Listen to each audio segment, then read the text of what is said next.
नमस्कार दोस्तों, स्वागत है आपका आपके अपने YouTube चैनल पर जहां प्रतियोगी परीक्षाओं की प्रैक्टिस करते हैं और अपनी तैयारी को और भी बेहतर करते हैं। तो शुरू करते हैं आज का पहला प्रश्न। प्रश्न है, सुब्रतो कप किस खेल से संबंधित है? तो इसका उत्तर है फुटबॉल से। यह एक प्रतिष्ठित अंतर विद्यालयी फुटबॉल टूर्नामेंट है जिसे भारत में आयोजित किया जाता है। इसकी शुरुआत 1960 में हुई थी और यह टूर्नामेंट भारत के स्वतंत्रता सेनानी और पूर्व वायुसेना प्रमुख एयर मार्शल सुब्रतो मुखर्जी की स्मृति में शुरू किया गया था। यह टूर्नामेंट भारत के साथ साथ कुछ विदेशी स्कूलों की टीमें भी खेलती हैं और इसे युवा फुटबॉल प्रतिभाओं को प्रोत्साहित करने के लिए एक महत्वपूर्ण मंच माना जाता है। अगला प्रश्न, अवनी लेखरा किस खेल से संबंधित है? तो यह है पैराशूटिंग से। अवनी लेखरा पैरालंपियन शूटिंग अर्थात निशानेबाजी से संबंधित है। वह एक भारतीय पैराशूटर हैं और उन्होंने टोक्यो पैराओलंपिक 2020 में महिला की 10 मीटर एयर राइफल स्टैंडिंग में स्वर्ण पदक जीतकर इतिहास रचा था। वह भारत की पहली महिला है जिन्होंने पैरालंपिक खेलों में स्वर्ण पदक जीता है। तो प्रश्न पूछेगा कि भारत की पहली महिला पैरा ओलंपिक कौन है जिन्होंने स्वर्ण पदक जीता था? तो यह है अवनी लेखरा। अगला प्रश्न, घास के कोर्ट में खेले जाने वाले ग्रैंड स्लैम टेनिस टूर्नामेंट का नाम क्या है?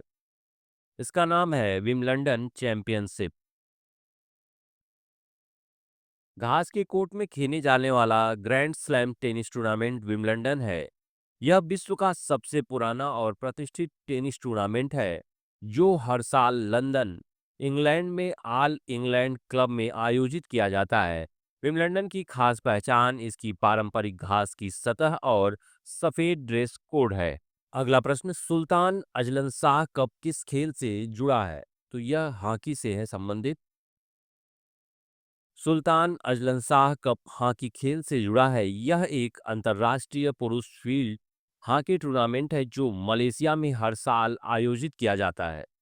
इसकी शुरुआत 1983 में हुई थी और यह टूर्नामेंट एशिया सहित कई देशों की हॉकी टीमों को एक मंच पर लाता है।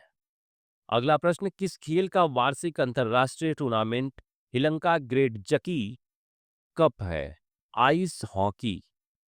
श्रीलंका ग्रेट जी कप एक अंतर्राष्ट्रीय आइस हॉकी टूर्नामेंट है जो हर साल अगस्त में आयोजित किया जाता है।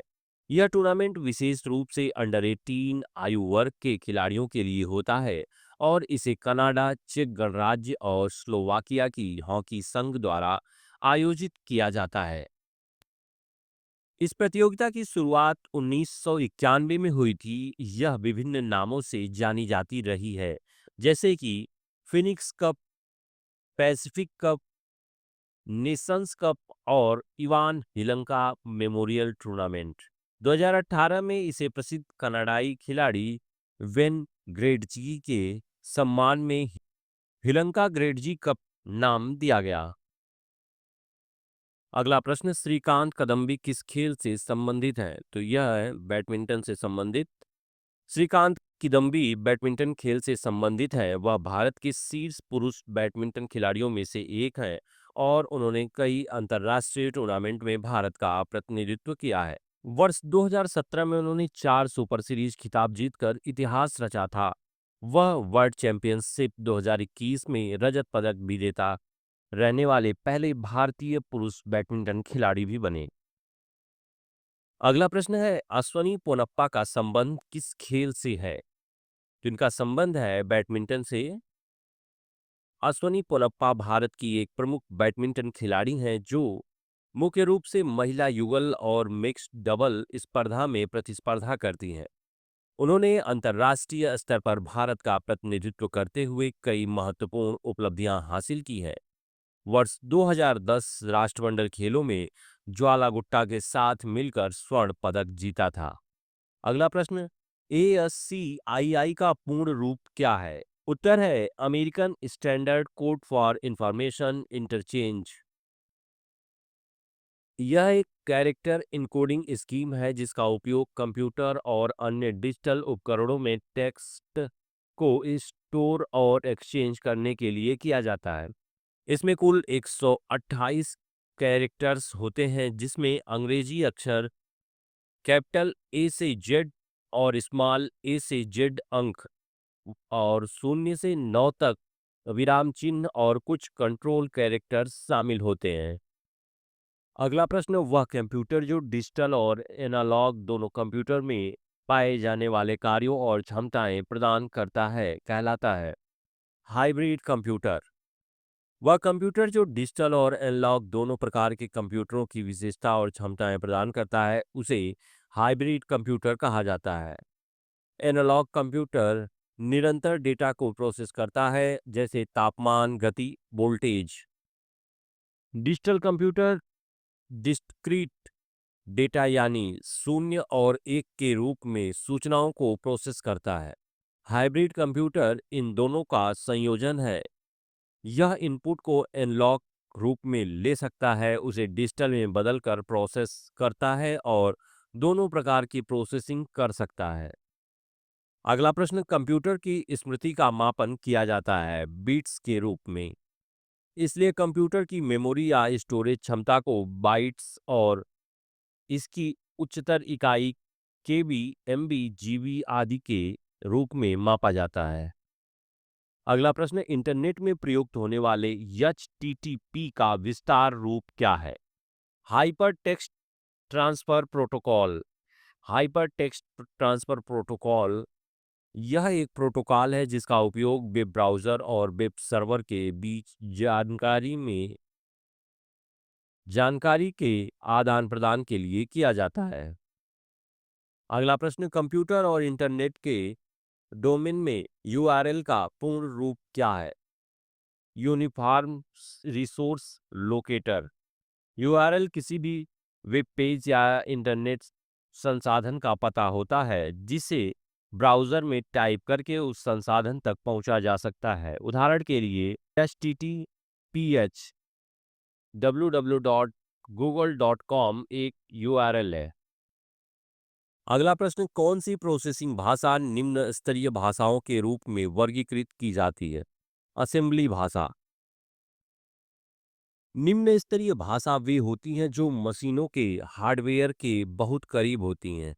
इनमें सबसे प्रमुख है मशीनी भाषा। यह केवल शून्य और एक बाइनरी में होती है।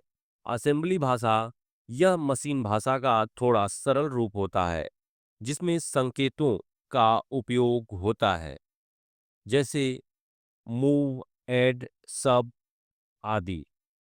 इन भाषाओं को उच्च स्तरीय भाषाओं की तुलना में पढ़ना और समझना कठिन होता है। ये तेज और संसाधन कुशल होती हैं। अगला प्रश्न, एक निजी कंप्यूटर जिसे आप कहीं भी आसानी से ले जा सकते हैं, वह आपने गोद में रख कर काम कर सकते हैं, क्या कहलाता है? Notebook computer.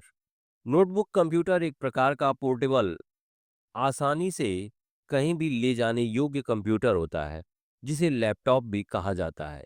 यह सामान्य डेस्कटॉप कंप्यूटर की तरह ही कार्य करता है, लेकिन आकार में छोटा, हल्का और बैटरी से चलने वाला होता है।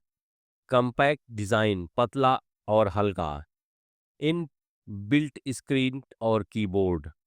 बैटरी से चलने की सुविधा। Wireless connectivity, USB port, camera, mic आदि सुविधाएं इसमें होती हैं। अगला प्रश्न, कंप्यूटर में डेटा को किस रूप में संग्रहित किया जाता है? बाइनरी। कंप्यूटर में डेटा को बाइनरी रूप में संग्रहित किया जाता है, जिसे शून्य और एक के रूप में जाना जाता है। ये शून्य और एक बिट्स कहलाते हैं जो कंप्यूटर की भाषा, मशीनी लैंग्वेज का आधार होते हैं। अगला प्रश्न, टेलीकॉम क्षेत्र में आईएसपी का पूर्ण रूप क्या है? Internet service provider. Internet service provider वह कंपनी या संगठन है जो उपभोक्ताओं और व्यवसायों को इंटरनेट कनेक्टिविटी प्रदान करता है। इंटरनेट एक्सेस प्रदान करना, जैसे ब्रॉडबैंड, फाइबर, डायल अप आदि। ईमेल सेवाएं देना, वेब होस्टिंग सेवाएं प्रदान करना, domain name registration, cloud storage और डेटा सिक्योरिटी की सेवाएं। अगला प्रश्न, सीपीयू का कौन सा घटक मेमोरी से निर्देश प्राप्त करने और डिकोड करने के लिए जिम्मेदार है? नियंत्रण इकाई। नियंत्रण इकाई का वह हिस्सा है जो मेमोरी से निर्देशों को प्राप्त करती है, उन्हें समझती है, अर्थात डिकोड करती है और कंप्यूटर के अन्य घटकों को यह निर्देश देती है कि वे क्या कार्य करें। इसके मुख्य कार्य इस प्रकार है: मेमोरी से निर्देशों को लाना, निर्देशों को समझना और डिकोड करना, अन्य कंप्यूटर घटकों को निर्देश देना, कंप्यूटर के संचालन को नियंत्रित और समन्वित करना। अनार में फल फटने की बीमारी किसकी कमी के कारण होती है? बोरान। बोरान एक आवश्यक सूक्ष्म पौष्टिक तत्व है जो पौधों की वृद्धि और उनके विकास में महत्वपूर्ण भूमिका निभाता है। यह खास तौर पर पौधों की कोशिकाओं की दीवारों के निर्माण और वृद्धि में मदद करता है। बोरान के कार्य: कोशिका विभाजन और विस्तार को बढ़ावा देना, फल और फूलों के विकास में सहायता, पौधों में जल और पोषक तत्वों के परिवहन को नियंत्रित करना, पौधों की झिल्ली की मजबूती बनाए रखना।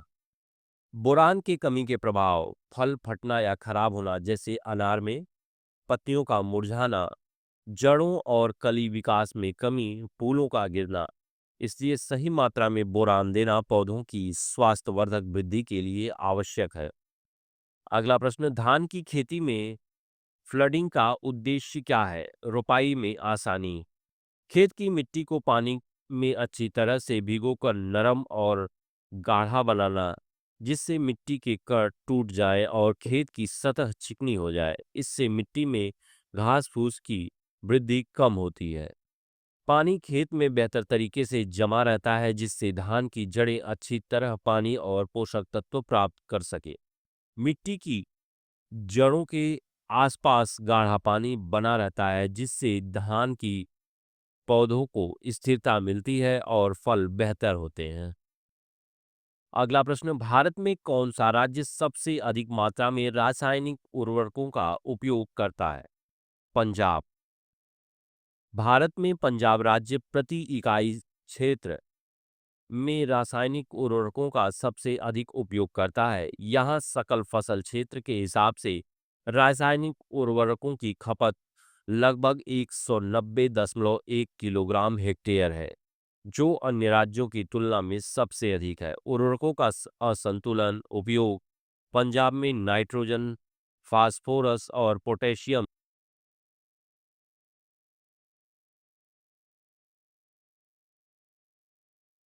उर्वरकों का अनुपात 6.7 संबंधित 2.4 संबंधित 1 है, जबकि आदर्श अनुपात 4 संबंधित 2 संबंधित 1 होना चाहिए। इस असंतुलन के कारण मिट्टी की गुणवत्ता में गिरावट और पर्यावरणीय प्रभाव बढ़ रहे हैं। ड्रिप सिंचाई के संबंध में कहा जा सकता है कि यह कम करता है मृदा अपरदन और जल अपवाह को। ड्रिप सिंचाई एक आधुनिक और कुशल सिंचाई पद्धति है, जिसमें पानी का सीधे पौधों की जड़ों के पास छोटे छोटे ड्रिप या पाइपों के माध्यम से धीरे धीरे दिया जाता है। ड्रिप सिंचाई के मुख्य लाभ: पानी की बचत होती है क्योंकि पानी सीधे जड़ों तक पहुंचता है। मृदा अपरदन कम होता है क्योंकि पानी धीरे धीरे दिया जाता है। जल अपवाह कम होता है। फसलों की सही मात्रा में पानी मिलता है, जिससे उत्पादन बढ़ता है। खरपतवार कम उगते हैं क्योंकि पानी केवल पौधों के पास दिया जाता है। पोषक तत्वों की बचत होती है क्योंकि खाद जल के साथ सीधे जड़ों तक पहुंचती है। फल और सब्जी की खेती में, फूलों की खेती में खेतों में जगह जगह पानी की कमी हो, इसका उपयोग इन जगहों पर किया जाता है ड्रिप सिंचाई का। अगला प्रश्न, गैर फलीदार फसलों के लिए कौन से जैव उर्वरकों का उपयोग किया जाता है? एजोटोबैक्टर। एजोटोबैक्टर एक स्वतंत्र जीवी नाइट्रोजन फिक्सिंग बैक्टीरिया है जो मिट्टी में स्वतंत्र रूप से पाया जाता है। यह बैक्टीरिया वायुमंडलीय नाइट्रोजन को स्थिर रूप में परिवर्तित करता है, जिससे पौधों को नाइट्रोजन प्राप्त होता है। यह मिट्टी में स्वतंत्र रूप से रहता है, नाइट्रोजन को स्थिर करता है, जिससे पौधे की वृद्धि में मदद मिल सके। गैर फलीदार फसलों जैसे धान, गेहूं, मक्का आदि के लिए यह उपयोगी है। यह मिट्टी की उर्वरकता बढ़ाने में सहायक है, मिट्टी की जैविक क्रियाशीलता को भी बढ़ाता है। एजोटोबैक्टर का उपयोग जैव उर्वरकों के रूप में किया जाता है, जिससे रासायनिक उर्वरकों की खपत कम होती है और खेती पर्यावरण के अनुकूल होती है। अगला प्रश्न, गंगा 101 और रंजीत डेक्कन किसकी किस्में हैं? मक्का की। गंगा 101 और रंजीत डेक्कन मक्का की संकर किस्में हैं। गंगा 101 यह मक्का की एक संकर किस्म है जो उच्च उपज क्षमता के लिए जानी जाती है। रंजीत डेक्कन यह भी एक संकर मक्का किस्म है जो विशेष रूप से दक्षिण भारत में उगाई जाती है। इन दोनों किस्मों का विकास विशेष रूप से उच्च उपज, रोग प्रतिरोधक क्षमता और जलवायु अनुकूलता के लिए किया गया। अगला प्रश्न, केंद्रीय रोपण फसल अनुसंधान संस्थान कहाँ स्थित है? कासरगोड़ा, केरल में। केंद्रीय रोपण फसल अनुसंधान संस्थान भारत के केरल राज्य के कासरगोड़ा जिले में स्थित है। यह संस्थान भारतीय कृषि अनुसंधान परिषद के अधीन कार्यरत है और नारियल, सुपारी, कोको और पामीर जैसी रोपण फसलों का अनुसंधान करता है।